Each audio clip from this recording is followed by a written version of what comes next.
you know, Chicago? The sports clock on the wall says it's kickoff time for Chicago's fastest growing sports podcast, Monsters of the Madhouse. Friends, I'm Clete Campbell.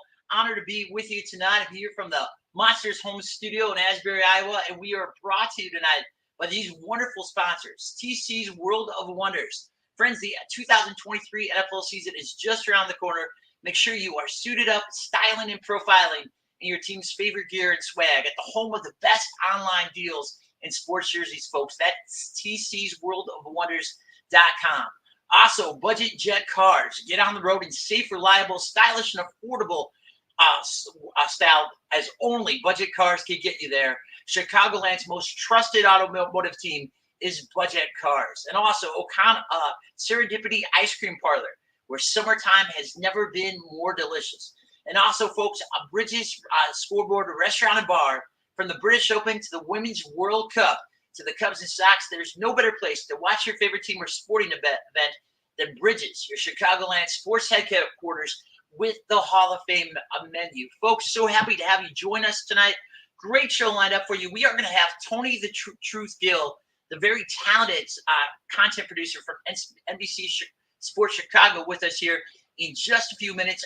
TonY's going to give us his thoughts on what's been a kind of a troublesome offseason for the Chicago Bulls and what they need to do if they are going to be competitive for the 2023 and 2024 season. So lots of question marks there with the Bulls. Hey, friends, I would love to chat with you tonight. Please feel free to send in your comments, send in your questions. We will get to as many as we can tonight as we roll along on Chicago's fastest growing sports podcast. Folks, and let us start off with the very, very tough scene right now for the Chicago baseball fans. As you know, folks, we are 13 days away from the 2023 Major League Baseball trade deadline. Tough decisions to be made on both sides of Chicago. On the south side with the White Sox, who look to be in full sell mode, where pretty much everybody is on the table except maybe Dylan Cease, Andrew Vaughn, and a few other blue chippers. And the Cubs now, we've been wondering about this. We've been talking about it on the Monsters for a couple of weeks. What direction would the Ricketts family and the Cubs take, folks, as we close in here on the trading deadline? And now all indications are, unfortunately, that the Cubs are going to be in sell mode for this year's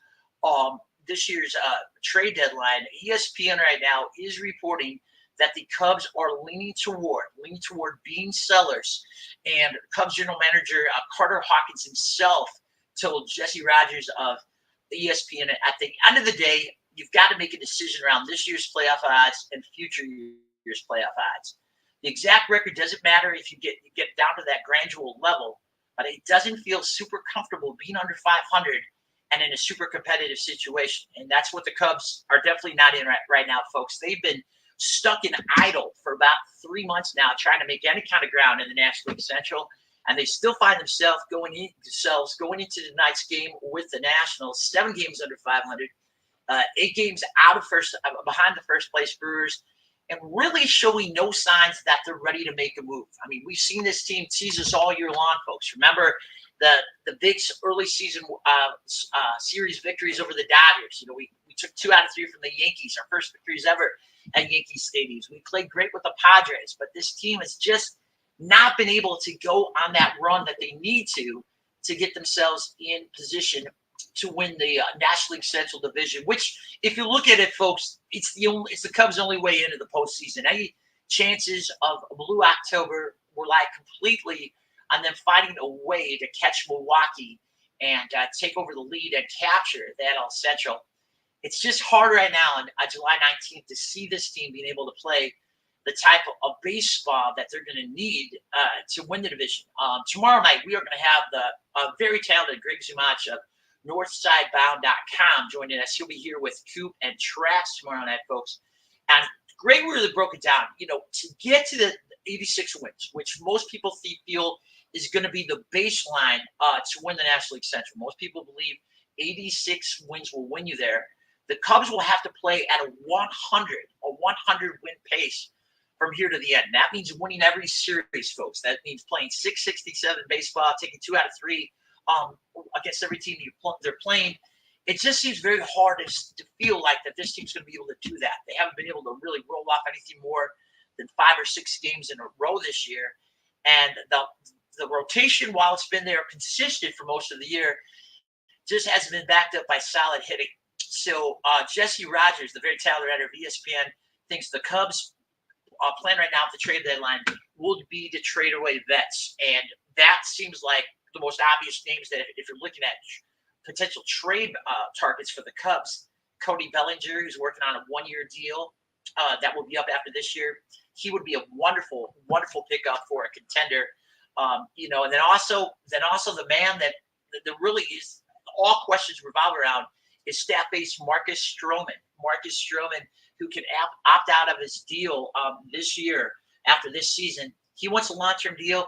The Cubs have said they're not really ready to talk about that yet.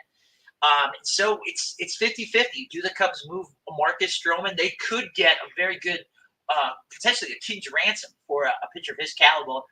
Linda, Cheryl, thanks for chatting in, ladies. Great to have you with us here tonight. But yes, so you're looking at Bellinger, you're looking at Stroman, and you could be looking at Kyle Hendricks, whose contract comes up this year also. So the Cubs have some pieces that contenders will be interested in acquiring. So it's bittersweet because we've been down here before. Remember, folks, 2 years ago, the Great Fire Sale of 2021. It's a day that will live in infamy, I know, for many Cubs fans. The day that we traded away the core of that history-making 2016 World Series team, where in one afternoon, if you remember, within the span of 90 minutes, actually, Kyle Schwarber, it's just Anthony Rizzo. I'm getting teared up just thinking about it. All the stars of that team, left Addison Clark for good. Javier Baez, Chris Bryant, and the good thing is they're not in a situation where anything like that will happen again. But they're in a situation where it doesn't look like the Ricketts family, and for good reason, is looking at investing any further into this 2023 edition of the Chicago National League Ball Club. As you know, folks, they've already put in $175 million in payroll commitments to this team. That's just something that they don't really want to go further in, when really it looks like it would be a prayer for this team to win the Central.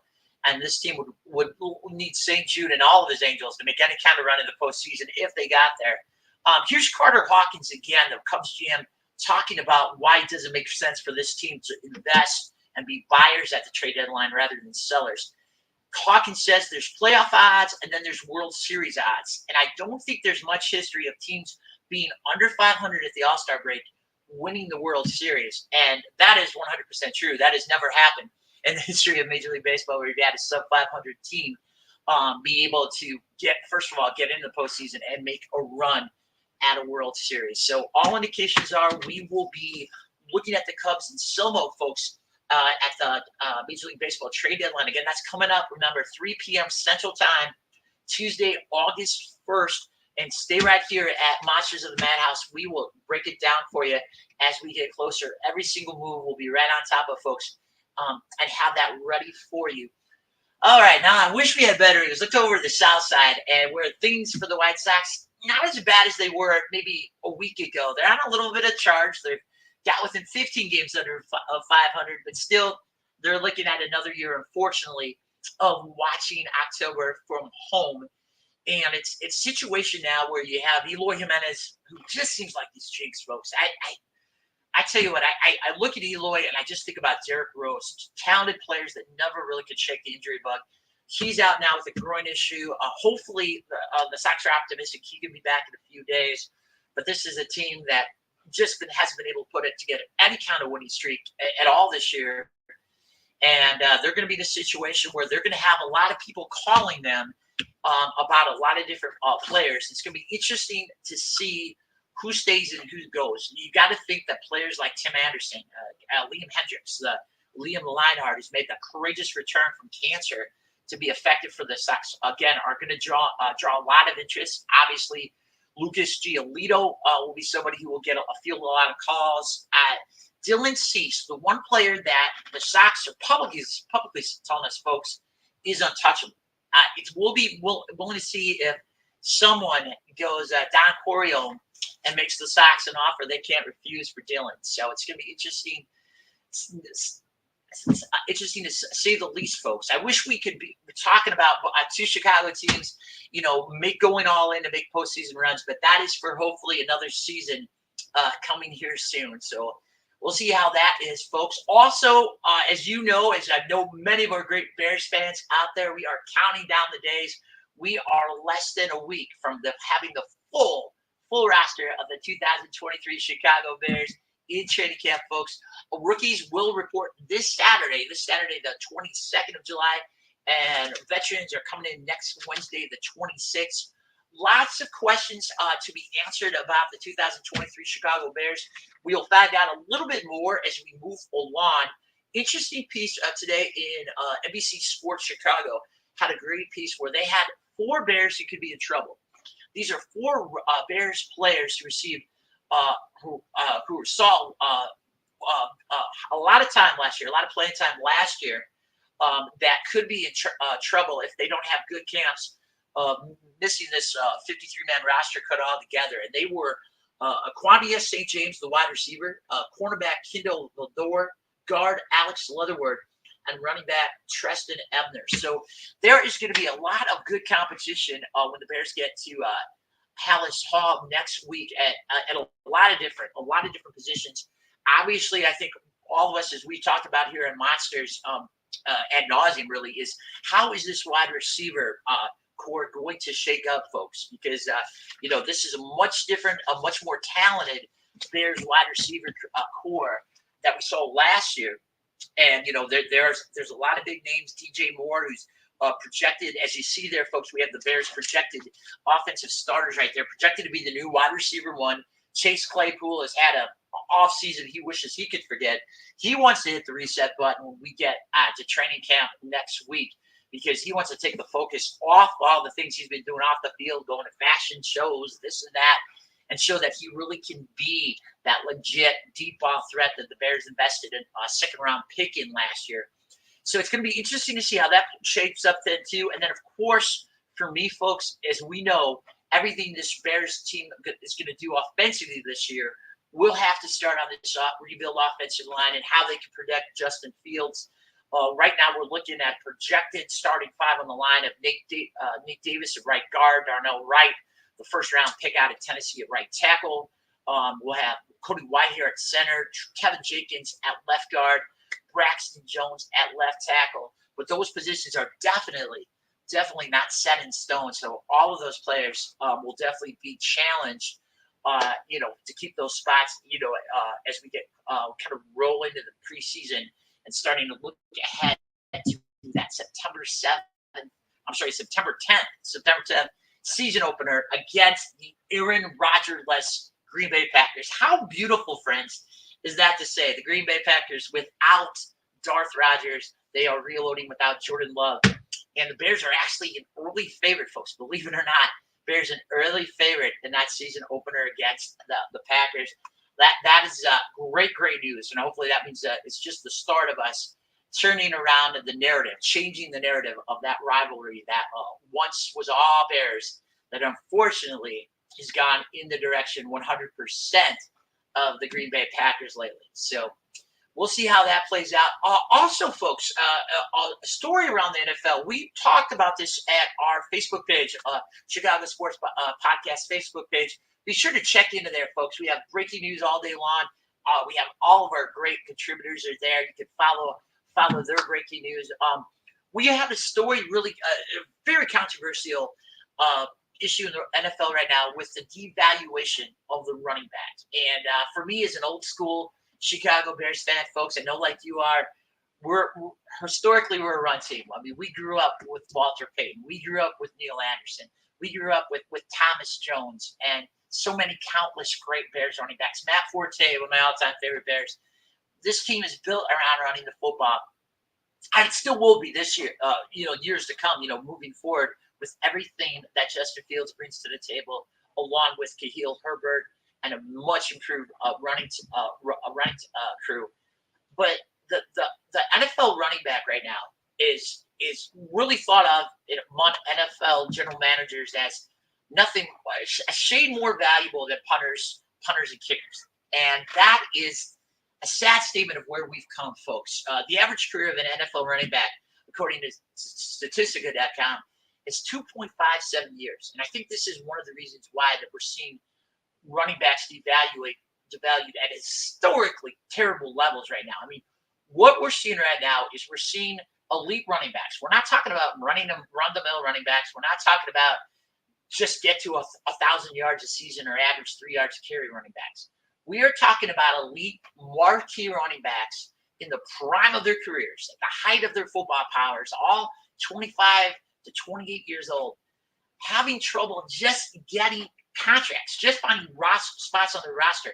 We're talking about names like Saquon Barkley, Josh Jacobs, Dalvin Cook, Leonard Fournette, Nick Chubb, Ezekiel Elliott. These are the elite running backs in the National Football League. And these guys, at the very most, are either going to be playing on a very undervalued deal this year, or they're going to be playing on a franchise tag that's a little over $10 million. And you think about that, obviously, if we look at things, from our perspective, that is dream money. But in NFL terms, that is chump change, as the great Jared Bell of USA Today Sports, their NFL writer, wrote. He had a great line where he said, "Mama, don't let your babies grow up to be running backs, because running backs are not what they were when we were growing up, or even when today's our young viewers were growing up. I mean, the days of the Walter Paytons, of the Emmitt Smiths, of the Barry Sanders, of these marquee stars that were the face of the league, well, that's gone now, and that's understandable. The game is going in a pass-happy direction. It has been for years, since Bill Walsh, the genius, launched the West Coast offense in the 1980s, and built a dynasty in San Francisco that won 5 Super Bowls.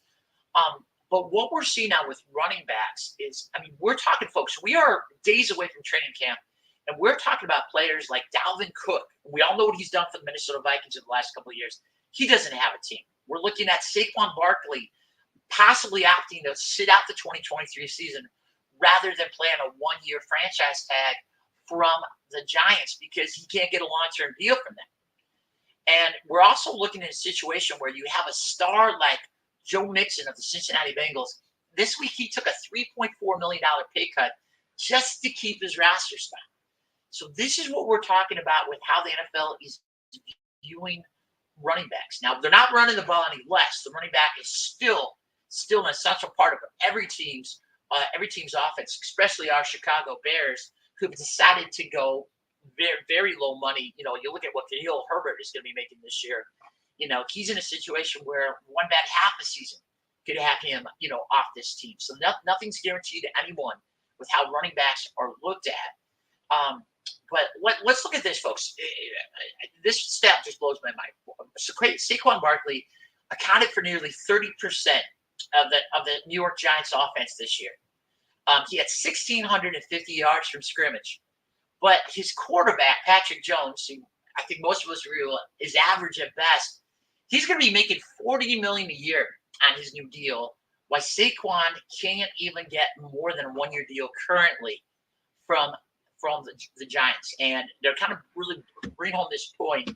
The best running back in the league, Derrick Henry, took to Twitter and said, at this point, just take the running back out of the game. I'm with every running back who's fine to get with what they deserve. But right now, as Derek says, the NFL just does not see the value in running backs that they are bringing to the table night in and night out, week in and week out. Here's another great point, folks, that Agent Peter Schaefer told USA Today Sports. He said the issue is not with the value of the running back to the team on Sundays. Every team knows the running back is still essential. It's like every team understands the football value of a running back, but they don't understand the monetary value of the running back. And that's really kind of where we're at. That's going to be interesting to see, folks, how this breaks down. What's going to happen with Saquon Barkley? What's going to happen with these other elite backs that are still playing without deals? Dalvin Cook, Josh Jacobs, Nick Chubb's in a situation where he's in line for a new deal with the Cleveland Browns. So It's going to be something. It's not an issue that's going to go away from the NFL anytime soon. Folks, again, thank you for joining us. Monsters of the Madhouse. I'm Clee Campbell. We'll be joined by NBC Sports Chicago's TonY Gill here in just a few moments. Can't wait to chat with TonY about what he foresees for the Bulls here this coming season. Obviously, as we know, folks, it's been a rough offseason for the Bulls. They didn't have a first-round draft pick. They really didn't have a lot of cap room to make any kind of moves. And it sounds like they're going to go into the 2023-24 season running it back with essentially the same roster core that missed the Eastern Conference playoffs last season.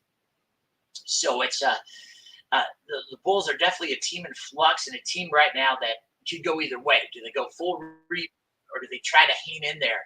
And it's going to be something. And the one man, ladies and gentlemen, who knows where the Chicago Bulls are going to go next is the very talented content for NBC Sports Chicago. We call him TonY the Truth Gill. He's always right on the money. Ladies and gentlemen, welcome back to the Madhouse. Our good friend, TonY Gill. TonY, how you doing tonight? Good, sir. Thanks a lot for having me on. I don't know where the Bulls are going, so don't put that on me. But I am very interested in to see what happens. Yeah. Like you say, the thing about it, TonY, it seems like they're in that no man's land. They're not bad enough to tear everything down and rebuild, but they're not good enough to really kind of break out of the middle of the pack of the Eastern Conference. And do you see that their decision to kind of come back next year, TonY, with essentially the core of the 22-23 team that missed the Eastern Conference playoffs, was that really their only option outside of a complete rebuild of this team, given the fact that they didn't really have a lot of salary cap room to do much in free agency?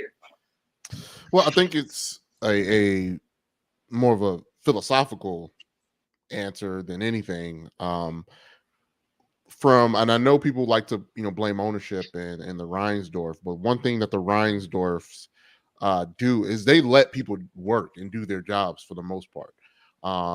Jerry Krause was able to essentially do whatever he wanted. John Paxson was essentially able to do whatever he wanted for almost 20 years of overseeing basketball operations for the Bulls. They're given that same opportunity to Arturas Karnisovas and Mark Eversley to do what they see fit. So this is all on them. This is their decision. Once they made that trade for Nikola Vucevic to build around Zach LaVine and Vooch, to pursue with this core by adding DeMar DeRozan, this is who they selected or who they thought could get them to deep playoff runs and a potential championship run. Again, that's what they are thinking. So for them, they only had two main options because it's so difficult to try and thread the needle. Is either they completely restructure what they're doing, pivot from the path that they're on to try and find a different way, or continue to push ahead. And they chose to double down on this group, at least for now, in this core, at least for now, going into this season. And I don't think that's changing.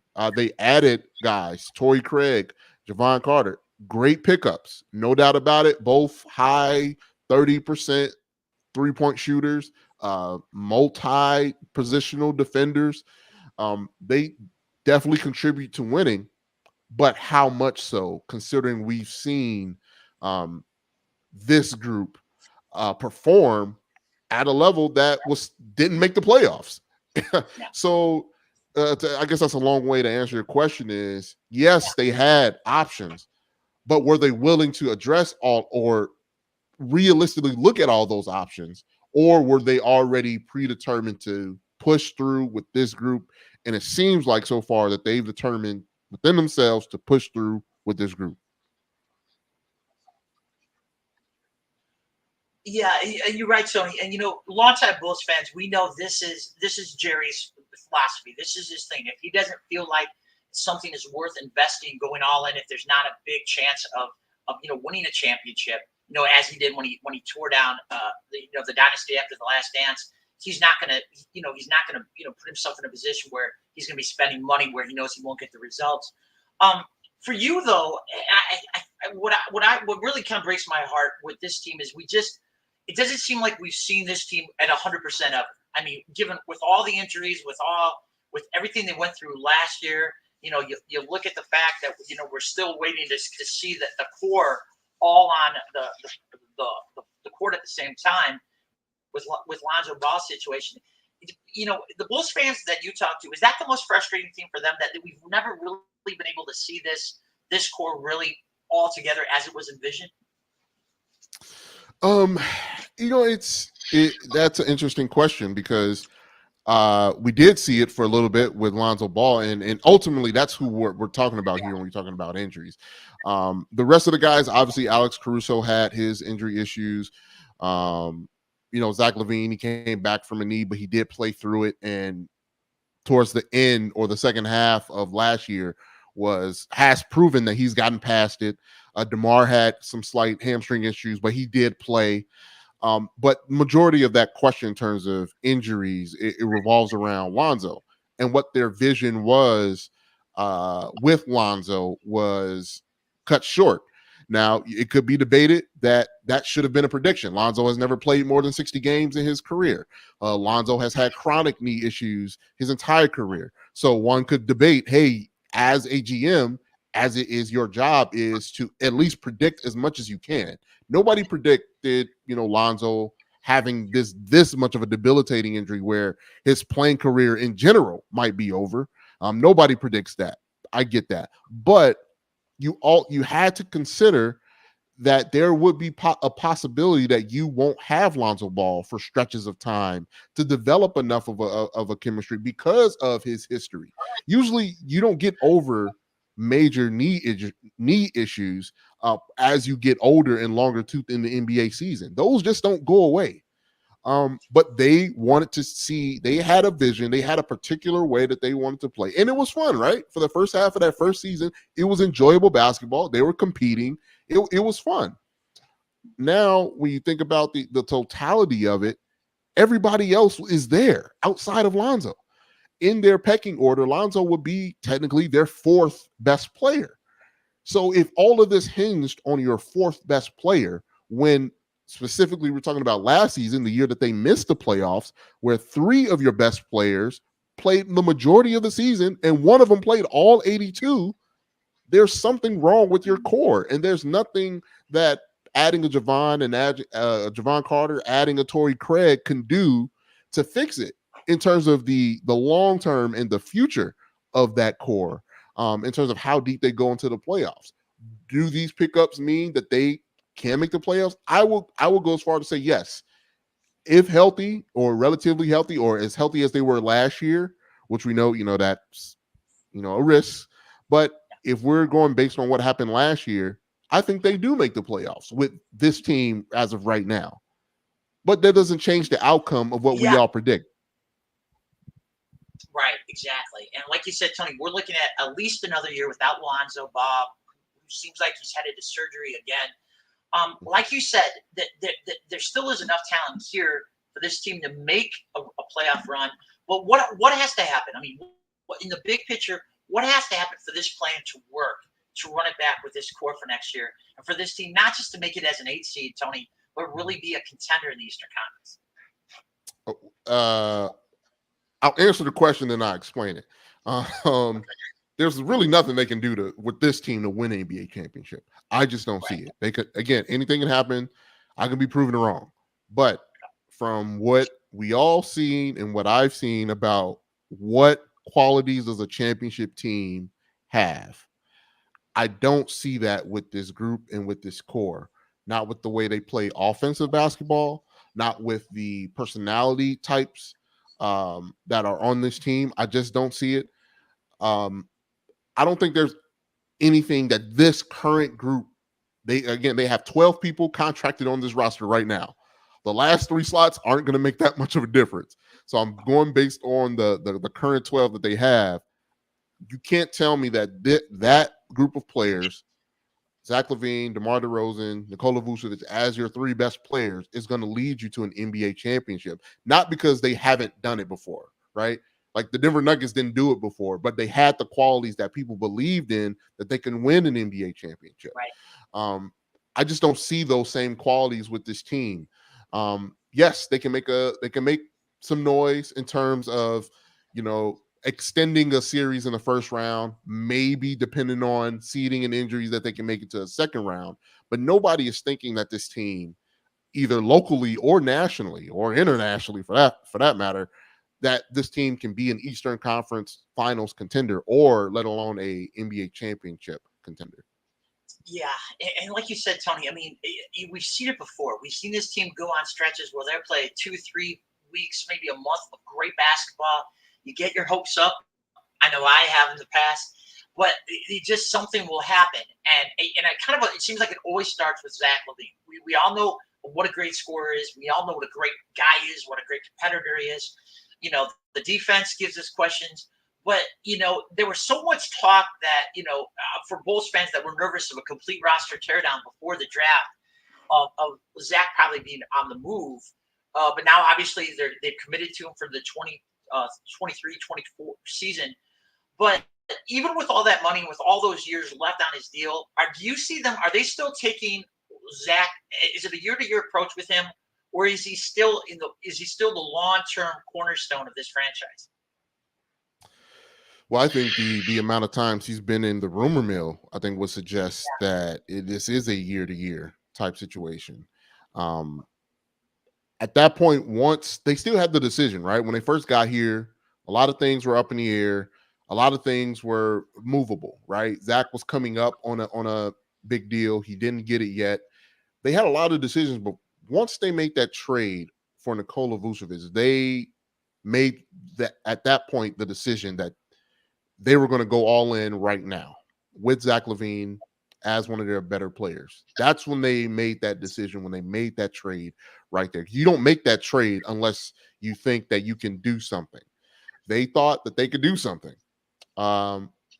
And ever since, every year, it has not stopped the rumors leading up to the trade deadline in the offseason about, are they taking calls? Are they making calls? Are people contacting the Bulls about Zach LaVine? Is his future up in the air? And he's recently he recently has played in the celebrity golf tournament where he answered that question about, hey, how do you feel about your name kind of being in rumors, in trade rumors all the time? And he understands that this is a business. When you are he is an asset, right? He is a very valuable. He does one of the hardest things to do at the professional level is score, and not only score, he does it very efficiently. He has a valuable skill set, but with how the turnout has been for this team, first round exit, winning one playoff game and missing once making the trade for Vooch, missing two playoff appearances in total with a majority healthy core, and I mean core that your three best players. You got to say, what does it mean to have Zach LaVine as your best player if you're not even making it to the playoffs? So I think it's going to be a year-to-year thing for now, and I think it should. If you're not winning anything and you tried to go all in and you haven't made the playoffs 2 out of the last 3 years, that's a problem. There's an issue. And if you re-sign the coach, right, to a secret extension, you said he's not the issue. Yeah. It seems like Arturis, he got a matching deal, or at least close to it, because you don't re-sign the coach if you don't have a long-term deal. You give the long contract. What's the issue here? What's the issue here? What do you think the issue is if you are validating every one of your decisions by doubling down on them? So I think that's the biggest question that Bulls fans are having right now is, are you seeing what we see with this group? And if not, why don't you? Right. And the Bulls fans you talk to, Tony, is that their biggest fear that, okay, we've seen the best of this team and we've seen the future, and it's 44 wins and maybe an 8 or 7 seed in the Eastern Conference playoffs? Because, we've been down this road before. We have been teased in all of these. I mean, how many rebuilds have we had, Tony, since we broke up the last dance? 6 or 7. Mm-hmm. For you, talking to people, is that the greatest fear among Bulls fans? Is this is about as good as it's going to get with this roster? Yeah.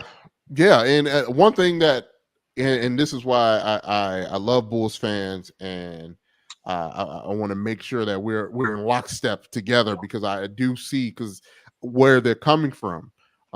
We know what this looks like. This is what John Paxson and Gar Forman was doing, where they get so locked in on an idea or a philosophy that they won't admit defeat until it's too late, or until it's made so painfully obvious that it's embarrassing. Like, they refuse to say, hey, we might have sped this up a little bit faster than we could handle, or faster than we could rebuild. Let's try and take a step back. Fans just want their teams that they root for to recognize that we're seeing the same things. And I think once you start having that that miss, right? You just keep doing this part instead of getting there. Fans, they get really upset by that. And again, it got to a head, right, with the Garpax era, where fans stopped showing up to the game, where fans started to, in national settings, started to boo, fire Garpax. That thing went viral, stuff like that. That's the thing with Bulls fans, is they just want you to see what they see, and the Bulls fan is very smart. I do not want to offend the senses of the Bulls fan, because they are great basketball watchers, and they love this game, and they love this team, and they love this city. So if it's starting to feel like, for the Bulls fan, that you are giving them the runaround, that you're gaslighting them, that you're saying, like, for example, right, in the press conference for the draft, Arturis mentioned that he feels pretty good about the Vucevic trade. We all know that trade was awful at this point in time, that the Orlando Magic got one over on the Bulls, nationally and locally. And for him to say that in that way, in a manner that seems like that we don't know what we're talking about, that we don't know what we're seeing, it's kind of insulting. And that's one thing you don't want to do, is insult the fan. Absolutely. Then, they turn around and then they double down on it even more, Tony, locking him up to that extension, which, I guess in the way that they're thinking they had to do. But you're right, though. Bulls fans have been so patient. We've been here. I mean, I remember being a teenage kid when, on that giant draft day, when we get Elton and we get Ron Artest, and you're like, all right, we're relaunching it. And then a few years later, when we get Tyson, and then, of course, the great hope, what could have been with Derrick Rose. They've been down this road so many times. And, I know you have such respect for them. I do, too. You just hate to see them go through another 3 to 4 or 5 years without any real hope of their team really becoming, a true NBA championship contender. Yeah, and here's the thing, right? Tanking, we know that doesn't guarantee you anything. Tanking, right? It's building up a solid foundation with a purpose, with a open future, with options, and not being in the maze and being stuck. And that's the thing about building a team, right? It's very hard to win an NBA championship, and it is very, very difficult. And I would say to any fan that, unless you're rooting for an organization like the Dodgers, like the Cubs, like the teams that can absolutely influence change, right, with their dollar, and you have owners that want to spend to make change and to make it, those are different situations. But requiring a championship every single year is illogical. What you want is a good team that has the chance and the opportunity, and an organization that is always looking to get that opportunity to win an NBA championship. The Miami Heat, for example, right? They had some down years. They've had some really, really good years. But one thing that you don't question is their ability to find a way to keep their eye on the prize, and that is an NBA championship, regardless of what they have to do. And sometimes it just doesn't feel that way with the Chicago Bulls. It feels like my philosophy needs to win in this way in order for us to win, versus the winning being the North Star. It's my philosophy has to get there to win the NBA championship, versus the NBA championship being the North Star of what you're supposed to do. Dan Bernstein mentioned this when I was young in the business, that I kind of kept with me as I matured in my Bulls analysis, was every move you make, does it get you closer to winning a championship? That should be the one thing that rules all. Yeah. Does trading for Vucevic give me a and building around Zach LaVine, does that get me closer to winning an NBA championship?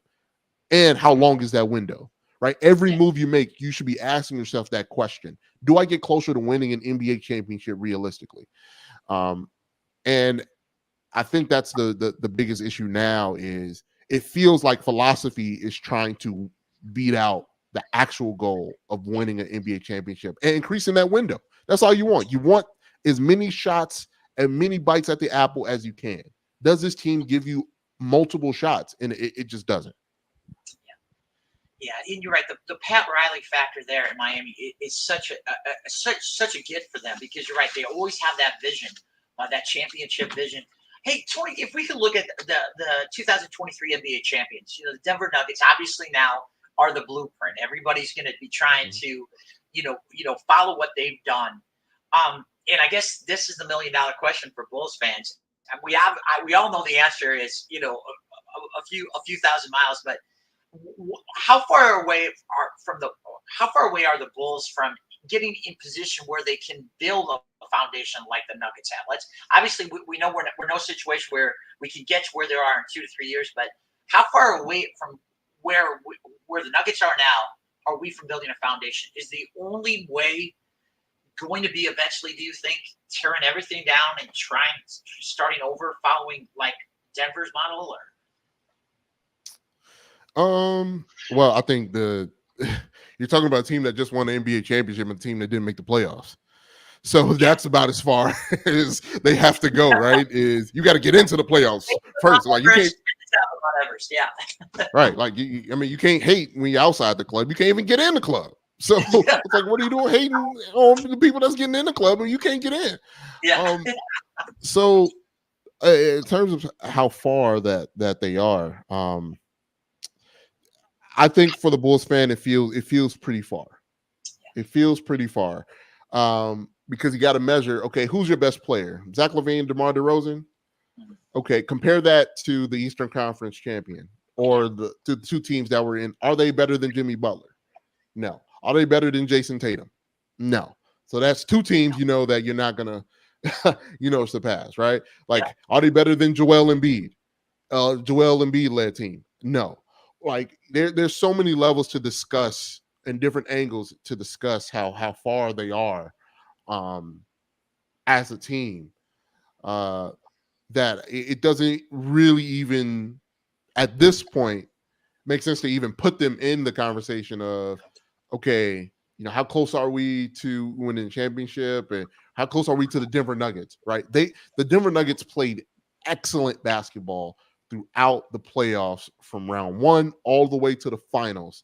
And it shows off in their record, right? They only lost, 3-4 games in the entire thing, like in the entire playoff series. Like they played excellent team basketball. They played excellent team defensive basketball. They have a future Hall of Famer, first ballot, all-time great in Nikola Vucevic, and he was backed up by some excellent all-star talent in Jamal Murray and Michael Porter Jr. That's what it takes to win an NBA championship. That's what it takes. If you don't have that on your team, do you have an all-time great? DeMar DeRozan, he'll make the Hall of Fame. Is he an all-time great, though? Like, no. Like, we know the formula. And I think that's the most frustrating thing is we know what the formula is to win a championship, right? Now, how you get there, we know the formula. You need an all-time great. He needs an all-star backup. You need a great coach that can handle all those personalities. You need a solid team, solid role players that know their roles specifically and can fit in well with that all-time great and that superstar all-star player, that's a secondary player. Do you see those things on this team? And I don't like playing the oddities, right? The Pistons that won the championship in the early odds. That is a rarity. That is an oddity. That should not be that's not the norm, and it's not the norm for a reason. Typically, teams win the championship, they look a certain way, and I just don't see that look on this team. Yeah, Absolutely, Tony. You look at this roster, you don't see that too. It's frustrating because obviously what the Bulls did in the '90s is a once in a millennium type dynasty, particularly for Chicago sports teams. But it looks they just made it look so easy putting together those benches and putting together those missing pieces. Um, hey, want to get your thoughts on this? I know this is a question you've had with friends and with fans. It's come up a little bit too, with the news that His Airness Michael Jordan is selling his stake, his majority ownership stake in his hometown Charlotte Hornets. Let's play what if. Let's play what if. We're Chicago sports fan, Tony. We do this better than anybody. What if Michael Jordan makes the decision, maybe even before he goes to Washington, that he wants to become part owner with Jerry, and those two can work out something where he gets a good stake and he gets full control of the team? Does the last 25 years of the Chicago Bulls, since the dynasty ended, would it look any different with Michael Jordan at the helm, making all the personnel decisions, making the draft decisions, hiring the coaches, knowing what we know, what's happened for him not only in Washington but in Charlotte, and what's happened with the Bulls over the last quarter century? Does anything change in terms of the Bulls' history over the last quarter century if Michael's at the helm? Oh yeah, it gets worse. Yeah.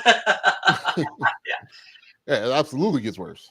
Like I don't trust Michael Jordan making personnel decisions or hiring decisions. He hasn't proven that he could do so. Yeah. When he did have those helms and that power and that authority, he hired people that he liked. He hired people that were yes men, and he ultimately, you can't really say failed because he sold the team for more than triple than what he bought it for.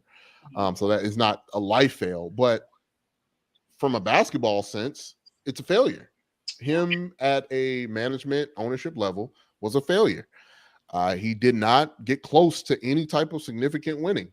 And he's had a lot of lottery picks. He's had a lot of coaches. He's had a lot of opportunities to get Charlotte, in a winning way that would make Michael Jordan's basketball legacy match up with his ownership. Like, he had a lot of opportunity, but he just couldn't figure it out. And I think he realized it's hard. And maybe if you get Michael in an honest state, we know the beef that he had with Jerry Krause, and ownership throughout his tenure as a Bull. But I think if you get him in an honest moment now, understanding what all that entails and what all that needs to be done to build a championship roster and a championship team, I think he'd say he had more appreciation for Jerry Krause now that Jerry's gone. That he would say consider how difficult it is to handle personalities, star player personalities, to handle a team building in the proper way that would elongate success. But yeah, if that were to happen, I would probably say it would be bad for everybody involved, and it'd be worse for the Bulls fan because they haven't had success without each other post him and on a management level, and I don't think it gets any better if he's working for the Bulls. Yeah, I guess we will always have the memories. That's good. Hey, folks, we have been visiting with the very talented TonY the Truth Gill. TonY, we can't thank you enough for your time, folks. Don't forget to follow TonY's work at Twitter at the TonY Gill. TonY, do you have any projects that you're working on right now? Man, I always get I don't always know how to respond to that question because I work on so many different projects. But my main project, obviously, NBC Sports Chicago. If you want information about your team, we have a podcast for your team: Bulls, Blackhawks, White Sox, Cubs, Blackhawks. All the updated information from our beat reporters. We have a good time over there. It's just fun. It's just fun. I love NBC. I love what we're doing over there, what we're creating over there. Also, our newest project, Big Ten Country, where we cover all of the Big Ten. We've been previewing every team. We've had coaches and beat writers from every team in the conference. So if you're looking for your Big Ten coverage. If you went to a Big Ten school or you root for a Big Ten school football wise, we got you covered. We're going to be there on Media Day next week, Wednesday and Thursday. We're going to have all the information. We're going to talk to all the coaches and players this time in person, live in Indianapolis. So stay with NBC Sports Chicago for all your news. You can also check me out on Jason Golf Show on The Ringer as well. And you can also find me on Sports Adjacent with Jason Leisure and Russell Dorsey. Those are the projects. Just follow me on Twitter and you'll be able to see all those. I retweet and share. So yeah, just follow me there. Absolutely, folks. Amen to everything TonY's saying. NBC Sports Chicago, the most comprehensive, best sports team in the city. Follow all the great work TonY does there. Hey, TonY, thank you again for your time. You bring so much every time you visit with us. It's been a pleasure. And hey, I hope when we visit again closer to the start of the NBA season, hopefully we've got a surprising Chicago Bulls team to cover down the road here. We'll see. Yeah, we can hope, but we are real. He is TonY the Truth Gill. TonY, thanks again for joining us. You have a great night, my friend. It's been a pleasure. All right, you too. Thanks a lot for having me. You bet. Ladies and gentlemen, TonY Gill of NBC Sports Chicago, breaking down everything Chicago Bulls for us, and most importantly, folks, keeping it real. It's been an honor and a privilege to be with you tonight, folks. A great show, but hey, we are just getting started. We still have two more monsters, two more editions of Chicago's fastest growing sports podcast this week. Tomorrow, Coop is back. Matt Cooper, ladies and gentlemen, is back. He's going to have Greg Zumach, the very talented Chicago Cubs writer from NorthsideBound.com. He will answer all your Chicago Cubs questions and baseball questions and give you an even more detailed plan of what the Cubs are going to be doing here as the 2023 Major League Baseball trade deadline approaches on Tuesday, August 1st. Also, don't forget, Friday, live back at Bridges Scoreboard. It's Trax, it's Misty, it's Bears legend Doug Plank, the inspiration and namesake for the greatest defense in NFL history. He will be joining by the internet, but Trax and Misty will be live from Bridges, your Northwest Chicago sports headquarters. Be sure to join us, folks. That's going to be a special start time, Friday, 7 p.m. Tomorrow, Coop will be back here at 8 p.m. And we have been here because of the greatest fans in the world. We cannot thank you enough. Cheryl, Linda, Debbie, everyone. We thank you for tuning in. It's been just a blast of a show. Also, our great sponsors, TC's World of Wonders, Serendipity Ice Cream Parlor, Budget Jet Cars, and of course, Bridges Scoreboard. Ladies and gentlemen, my name is Clee Campbell. It's been an honor to be with you tonight. You have yourselves a wonderful evening. We'll see you. I'll be back with you next Wednesday at 8 p.m., ladies and gentlemen. On behalf of the entire Chicago Sports Podcast family, thank you so much for joining us, ladies and gentlemen. We'll see you next time on Monsters of the Map.